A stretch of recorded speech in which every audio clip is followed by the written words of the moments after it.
आहे.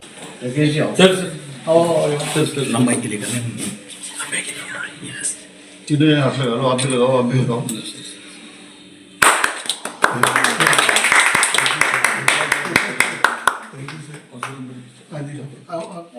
वर्मा डॉक्टर साहब हमारे पास हैं। डॉक्टर साहब, आर्यन वैदिक का एक बहुत बड़ा नाम है, लेकिन पेट के हर दूसरा आदमी पेट का रोग है। पेट में जैसे कि गैस की बहुत बड़ी परेशानी हो रखी है, एसिडिटी हो रखी है, पेट के बहुत सारे बड़े बड़े रोग हैं। तो आपका बहुत बड़ा नाम है यहाँ पे पेट के रोगियों के मामले में। तो आप किस तरीके से इलाज करते हैं, किस तरीके से आप क्या कहना चाहेंगे पेट में वाले बच्चों को? देखिए, आज हमने पेट के रोगों के लिए एक फ्री कैंप लगाया और इस कैंप का उद्घाटन आदरणीय श्री देवेंद्र त्रिगुणा जी ने किया। और आप सब लोग जानते हैं कि वैद्य देवेंद्र त्रिगुणा जी पद्म भूषण और पद्मश्री हैं और आयुर्वेद महासम्मेलन के अध्यक्ष हैं। तो उनके साथ प्रोफेसर डॉक्टर राकेश शर्मा जी भी आए थे। तो doctor Rakesh Sharma ji NCISM board के प्रेसिडेंट हैं। तो उन्होंने यहाँ उद्घाटन किया और बहुत सारे रोगों का हमने फ्री इलाज किया और ये कैंप अगले 2 दिन अभी और चलेगा। इसमें हम पेट की अलग अलग बीमारियों के ऊपर फोकस कर रहे हैं, जैसे खास करके पेट की जो जटिल बीमारियां जिनका एलोपैथिक साइंस में इलाज नहीं होता, जैसे ulcerative colitis, Crohn's disease, coeliac disease, irritable bowel syndrome, chronic constipation, तो पेनक्रिएटाइटिस, कोलिसिस्टाइटिस, ये इस तरह की बीमारियां हैं जिसका एलोपैथिक सिस्टम में इसका इलाज संभव नहीं है, लेकिन आयुर्वेदा में बहुत सक्सेसफुल ट्रीटमेंट है। अल्सरेटिव कोलाइटिस को हम पिछले 30-35 सालों से ट्रीट कर रहे हैं।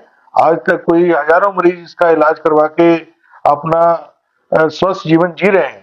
क्योंकि पहले अगर हम देखें अल्सरेटिव कोलाइटिस के बारे में, आजकल नई दवाइयां आ गई जो कि बहुत महंगी है।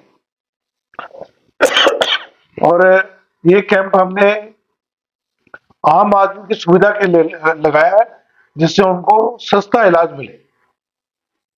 तो मुख्य रूप से सॉरी जिस तरीके से लोग वापसी आयुर्वेदिक की तरफ बढ़ रहे हैं, आयुर्वेदिक के लोगों का भरोसा दोबारा से बढ़ रहा है, क्योंकि पहले आयुर्वेदिक का बहुत नाम था, बीच में एलोपैथिक ने बहुत ज्यादा नाम कमा लिया। लेकिन किस तरीके से आपकी सुविधा ले सकते हैं लोग दूर दूर से? आपका बहुत काम है पेट के मामले में, और स्पेशल वो क्या क्या सावधानियां बरतते हैं और क्या क्या आप उनको सुझाव देना चाहेंगे? आपके यहाँ सेंटर में वो क्या क्या लाभ ले सकते हैं? देखिए, आपने बताया कि आयुर्वेदा द्वारा अपना कम बैक कर रहा है, ये बिल्कुल सच है। पीछे जो भी सरकारें आई उन्होंने आयुर्वेदा को इतनी इम्पोर्टेंस नहीं दी, लेकिन जो करंट गवर्नमेंट है ये आयुर्वेदा को बहुत प्रमोट कर रही है, नेशनली भी इंटरनेशनली भी। और पूरी दुनिया में आजकल आयुर्वेदा का डंका है। हम लोगों ने कनाडा में एक आयुर्वेदा का रिसर्च प्रोजेक्ट भी शुरू कर रखा है और यहाँ all India institute of Ayurveda, जो बहुत बड़ा हॉस्पिटल है सरिता बिहार में, उनके साथ मिलके ये रिसर्च हो रही है। और जैसे मैंने जिक्र किया कि एलोपैथिक सिस्टम में बहुत सारी बीमारियां ऐसी हैं जिनका इलाज बहुत महंगा हो गया, लेकिन आम आदमी की पहुंच से बाहर है। तो इसलिए, और हमारी दवाइयां इतनी सरल हैं कि इवन किचन में इस्तेमाल होने वाले जो मसाले होते हैं ये बहुत फायदा दे रहे हैं। कोविड में हमने देखा कि हल्दी, तुलसी, काली मिर्च, दालचीनी, सौंफ, इलायची, इनसे कमाल के रिजल्ट आए और कोविड ने उतना दुष्प्रभाव नहीं किया जैसा बाकी देशों में हुआ। तो ये सारी जो चाय वगैरह लोगों ने अपने काढ़े वगैरह बना के पिए, ये उसी की वजह से इस तरह के परिणाम आए हैं। तो इसलिए आयुर्वेदा दोबारा अपना कम बैक कर रहा है और ये दवाइयां सस्ती भी हैं। एलोपैथिक इलाज तो महंगा बहुत हो रहा है। अब तो new range of allopathic medicine आ गई हैं, खास करके ऑटो इम्यून डिजीजेस में, जिनको हम बायोलॉजिकल ड्रग्स कहते हैं। एक एक इंजेक्शन 40-40 हजार रुपए का आता है और कई कई साल, मतलब कई लोगों को तो उम्र भर लगना होता है। अब कहाँ तक लोग 40,000 रुपए महीना इंजेक्शन अपना कर अफोर्ड कर पाएंगे? अच्छा डॉक्टर, जो हिंदी भाषी जो लोग हैं उनके लिए जो पेट की बहुत ही गंभीर बीमारियां हैं वो आयुर्वेदिक के माध्यम से आप ठीक कर देते हैं, तो दोबारा से दर्शकों को थोड़ा बताइए जो स्पेशल हम आयुर्वेदिक में आपको ठीक करा सकते हैं आप। देखिए, एक तो मैं आपको पेट के बीमार रोगियों के लिए एक नुस्खा बता देता हूँ। एक त्रिफला चूर्ण होता है, हरड़, भेड़ा और आंवला, इन तीनों का मिश्रण करके चूर्ण बनता है, बाजार में आम मिलता है और सबसे सस्ता मिलता है। 1 चम्मच रात को सोते समय पेट के जितने भी रोगी हैं, पेट की कोई भी समस्या हो, अगर वो सिर्फ त्रिफला चूर्ण रात को 1 चम्मच ले लें, वो 10-15 दिन में डिफरेंस उनको नजर आएगा। ये कब्ज को भी ठीक करता है, क्रोनिक डायरिया को भी ठीक करता है, एसिडिटी को भी ठीक करता है, गैस को भी ठीक करता है, मात्र त्रिफला चूर्ण। तो एक तो ये बड़ा सिंपल और सरल इलाज है।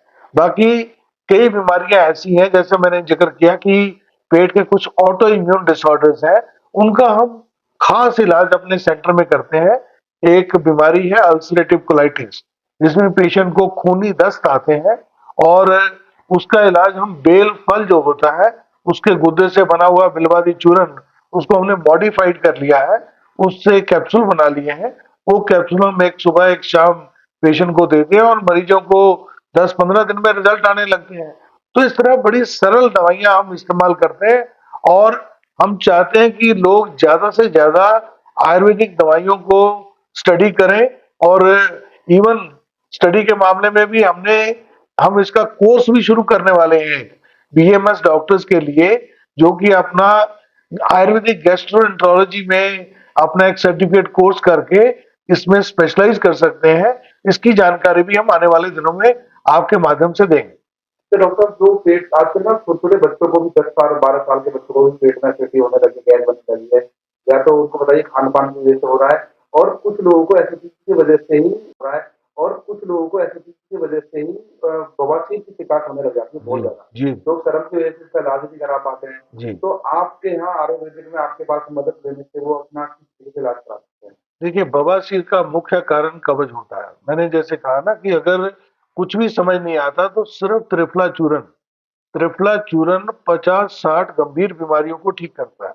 अगर आप गूगल पे जाके सिर्फ इतना डाल दें त्रिफला बेनिफिट्स और रिसर्च, तो आपको पता लगेगा कि त्रिफला चूर्ण इवन गंभीर से गंभीर इन्फेक्शन को भी ठीक करता है। तो बवासीर, एक तो ये हो गया कि प्रिवेंटिव मेडिसिन में त्रिफला चूर्ण का इस्तेमाल हो सकता है। दूसरा, जो पेट के आम रोग हैं, उनके लिए मैं सब लोगों को आपके माध्यम से एक मैसेज देना चाहता हूं कि खाने में हाइजीन का ध्यान रखें। कोई भी गलत चीज, जैसे हम देखते हैं कि बहुत सारी चीजें जो लोग रेडी पे खड़े होकर खा रहे हैं, उससे दिक्कत होती है, कई बार इन्फेक्शंस होती है, तो उनसे बचना चाहिए। कभी डॉक्टर दर्शकों को क्या मैसेज देना चाहेंगे, क्या सुझाव देते हैं? देखिए, पेट के रोगी जितने भी हैं उनको हल्का व्यायाम भी करना चाहिए। और मैंने तो यहाँ तक देखा है कि योग, जो कपालभाति, प्राणायाम, ये भी पेट की बीमारियों में बहुत कारगर है। तो योग करें, व्यायाम करें और अपना खाना स्वच्छ खाएं, तो आप पेट की बीमारियों से बचे रहें।